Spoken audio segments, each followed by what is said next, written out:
काल परवा मी सलीम कुत्ता सोबत नाचणाऱ्या सुधाकर बडगुजरांच्या भाजप प्रवेशावर बोलताना शोलेतल्या एका डायलॉगचा दाखला दिला होता. सिनेमा आणि राजकारण हे भारतात कसे एकमेकांच्या हातात हात घालून चाललेले दिसतात, असा हा जो काही योगायोग आहे तो दुसरीकडे कुठे दिसत नाही. आणि त्यातलाच हा प्रकार आहे की राजकारणी आधेमध्ये फिल्मी डायलॉग मारताना दिसतात.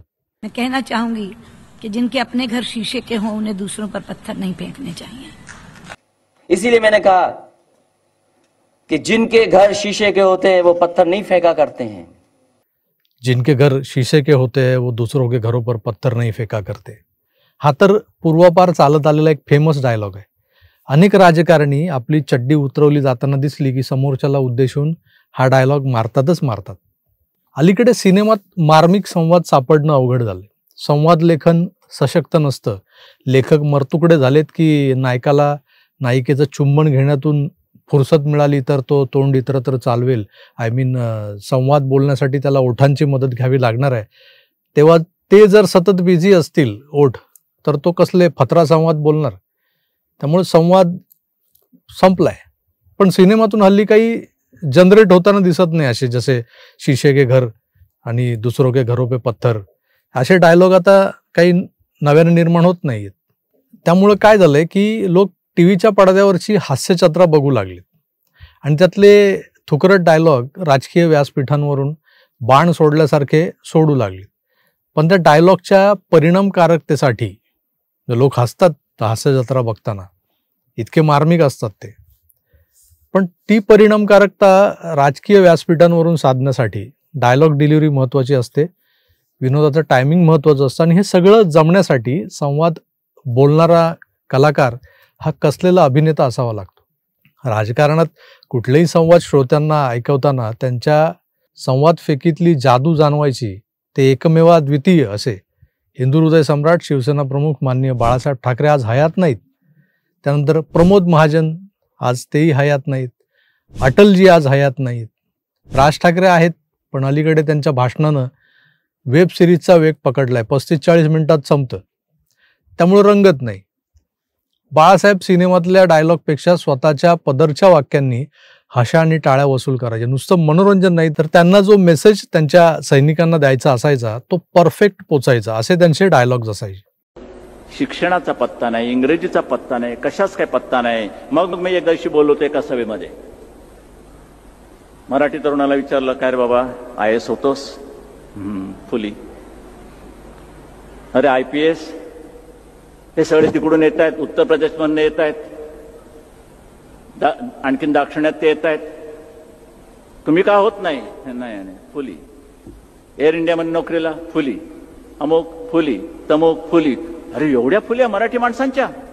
मग माझ्या डोक्यात प्रकाश पडला की ह्या महाराष्ट्राला फुल्यांचा महाराष्ट्र का म्हणतात, त्या ह्या फुल्यांमुळे.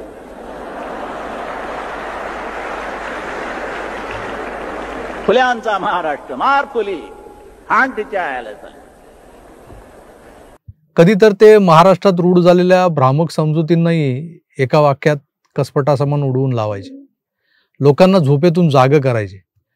पण माननीय बाळासाहेबांच्या रक्तामांसाचा वारस, बायोलॉजिकल वारस म्हणवणारे उद्धव बाळासाहेब ठाकरे मात्र बाळासाहेबांकडून हा वारसा मिळवण्यात अपयशी ठरलेले आहेत. एवढ्या मोठ्या प्रास्ताविकानंतर तुमच्या लक्षात आलं असेलच की कालच्या सेनेच्या वर्धापन दिनानिमित्त झालेल्या भाषणांवर मी आज बोलणार आहे. पण त्यातही मला आवडलेला सेगमेंट जो होता त्या भाषणांमधला, तो हिंदी सिनेमातल्या डायलॉग्स आहे, त्यावर आज बोलणार आहे. आधी तुम्ही ही व्हिडिओ क्लिप पहा, मग आपण बोलूया. एक पिक्चर मी पाहिला, प्रहार नावाचा. कोणाचा? नाना पाटेकर. किती जणांनी पाहिलाय? आहे ना. त्याच्यामध्ये नाना पाटेकर त्या गुंडांसमोर उभा राहतो आणि त्यांना सांगतो, कम ऑन किल मी. तसा मी या गद्दारांच्या समोर उभा आहे आणि सांगतोय त्यांना, मी कम ऑन किल मी. असेल हिंमत तरी या अंगावर. फक्त अंगावर येणार असाल तर एक गोष्ट नक्की करा. अमिताभ बच्चनचा तो पिक्चर होता ना, ॲम्ब्युलन्स घेऊन यायचा, तसा अंगावर माझ्या येणार असेल तर ॲम्ब्युलन्स घेऊन यायची, कारण येताना सरळ याल, जाताना आडवे होऊन जाल. सगळ्यांना धन्यवाद. जय हिंद, जय महाराष्ट्र.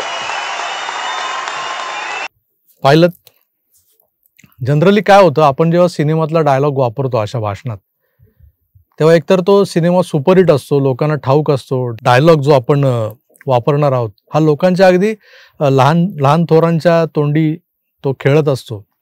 शोलेतले डायलॉग फेमस होते, त्यांच्या वेगळ्या रेकॉर्ड्स कॅसेट्स अशा निघाल्या होत्या बाजारात. म्हणजे गाण्यांच्या तर होत्या, गाणी तर फेमसच होती शोलेतली, पण डायलॉगच्या रेकॉर्ड्स. त्यामुळे शोलेतले डायलॉग कोणी मारले वापरले तर आपण समजू शकतो. पण नाना पाटेकरचा प्रहार सिनेमा हा काय शोलेच्या तुलनेचा सिनेमा होता का?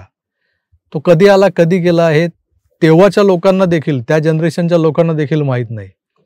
मग आजच्या सोशल मीडियावाल्या युगात जे एवढं फास्ट वेगवान झालंय, त्या युगात प्रहार सिनेमाचा डायलॉग मारून भाषणातला आशय कसा काय बरं परिणामकारकरित्या पोहोचवता येईल? शक्य आहे का?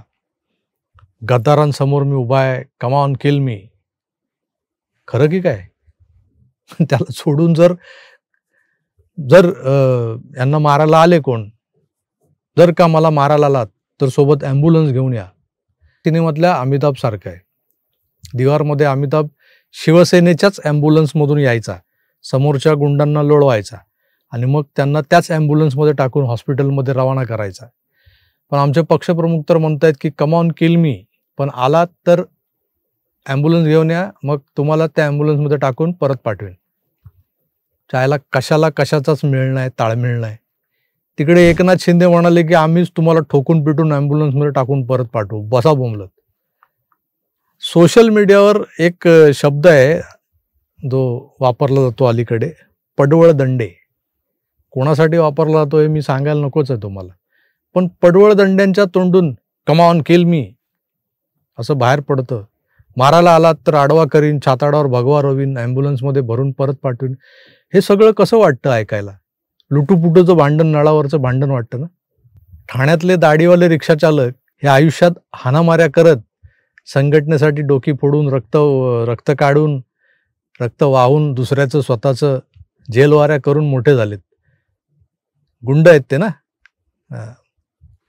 त्यांच्यावर जो कोणी चाल करून जाईल त्याला त्यांची गुंडागर्दी अनुभवता येते. ॲम्ब्युलन्सची त्यांना तात्काळ गरज लागते आणि हे उघड आहे. पण जे घराच्या बाहेरही पडत नाही, सूर्याची तीव्र दाहकता कधी यांच्या अंगाला शिवली देखील नाही, त्या नरम गरम पक्षप्रमुखांनी कम ऑन किल मी म्हणत एल्गार करावा, हे कुछ हजम नाही हुआ. पर हे बोलताना लोकांना स्टेजवर शोलेमधल्या अंग्रेजों के जमाने का जेलर दिसत होता. आधे इधर जाओ, आधे उधर जाओ, बाकी कोई बचा नहीं, मेरे को मालूम है, फिर भी मेरे पीछे आओ. याला म्हणतात महाराष्ट्राची हास्य जत्रा. कम ऑन किल मी हा इंग्रजी सिनेमाचा असर नव्हता. शिंदेंना वाटलं हे इंग्रजी सिनेमा बघून आले, कम ऑन किल मी म्हणतात. तर इंग्रजी सिनेमा नव्हता, तर एका कालबाह्य विस्मरणात गेलेल्या सिनेमातला डायलॉग जो नेमका यांनाच आठवला. कुठले कुठले पिक्चर बघत बसतात फावल्या वेळेत. बघा प्रहार नाना पाटेकरचा सिनेमा चांगला होता, पण कुठले असे सिनेमे बघायचे की ज्याचा आपल्याला आपल्या व्यावहारिक जगात वापर होऊ शकतो. म्हणजे जर तुम्हाला सिनेमा बघून जर काय सुचत असेल, जे लेखक असतात त्यांना लिहायला कथा सुचतात वेगवेगळ्या, 4 सिनेमातली छोटी छोटी कथानकं गोळा करायची आणि एक सिनेमा बनवायचा, असे बरेच लेखक आहेत आपल्याकडे इंडस्ट्रीत. राजकारणी सिनेमे बघतात, राजसाहेब रात्री उशिरापर्यंत सिनेमा बघतात, पण ते कलासक्त व्यक्ती म्हणून बघतात. त्या सिनेमाचा आशय, त्या सिनेमातला जो काही गर्भित अर्थ असतो तो समजून घेतात. त्या सिनेमाची फोटोग्राफी, त्या सिनेमासाठी केलेलं लाइटिंग, म्युझिक, अशा सगळ्या गोष्टींसाठी एक वेगळी सौंदर्यदृष्टी, कलादृष्टी असावी लागते. त्यात ती राजसाहेबांकडे आहे, ते बघतात. पण हे प्रहार बघतात, बाबा आदम के जमाने का सिनेमा, आणि त्यातला एक डायलॉग त्यांना आठवतो, तो ते वर्धापन दिनाच्या मेळाव्यात वापरतात. आता मी असं का म्हणतोय, कारण लोकांना विचारावं लागतंय की आठवतो का तुम्हाला, कोणी पाहिलाय प्रहार सिनेमा? मग लोक हात वर, हो पाहिलाय. तर ही गत होती काल षण्मुखानंद मधल्या मेळाव्याची. याच सभागृहात याच दिवसाचं औचित्य साधून माननीय बाळासाहेब गरजायचे, विरोधकांच्या पाटलोनी पिवळ्या व्हायच्या तो आवाज ऐकून. पण तो आज दरारा तो धाक सगळं काही हरवून बसलंय. वारस म्हणवणारे मालक, मालकाचे नोकर, मालकाच्या नोकराचे तुम्ही नोकर, अशा वंशावळी मोजत बसलेले दिसतात भाषणात. यांच्या दारात उभा टाकलेला अदानी गुजराती यांना चालतो, पण दुसऱ्याबरोबर तो दिसला की मग तो गुजराती शेठ वाटतो यांना. आता काय तर सगळी भिस्त मनसे सोबतच्या युतीवर आहे. यांचा बोरिया विस्तारा तर म्हणजे यांचा गाठोडं वळलेला आहेच. पुन्हा मराठी, पुन्हा मुंबई महाराष्ट्रापासून तोडण्याचा डाव, महाराष्ट्राची अस्मिता, मराठी अस्मिता, मराठी विरुद्ध गुजराती चालू झालं. आता शू करेस, गुजरातीत शू करेसचं मराठीत काय होतं हा बालिश प्रश्न विचारून आपली बौद्धिक पातळी आता इयत्ता 4थीवर आणली आहे या लोकांनी. मुंबई महानगरपालिकेतली सत्ता हातातून निसटली तर काय होईल ही त्यांच्या मनातली भीती ते सामान्य मराठी माणसाच्या मनात घुसवून बघतायत. म्हणजे सामान्य मराठी माणसाची भीती म्हणून खपू पाहतायत. गुजरात्यांच्या हातात हा महाराष्ट्र जाईल, ही मुंबई जाईल. उद्धवजी, तुम्हाला तुमच्या तळघरांची चिंता सतावते, मुंबईची नाही. कुठलाही गुजराती आमच्या मुंबईवरचा मराठी ठसा पुसण्या इतका बलवान नाही, सशक्त नाही. कुणी आलाच माईक आलाल तर त्याला ठोकायला, त्याला रोखायला फक्त ठाकरेच लागतात असंही नाहीये. ते काम माननीय बाळासाहेबांच्या जादुई शब्दांनी केलंय आजवर.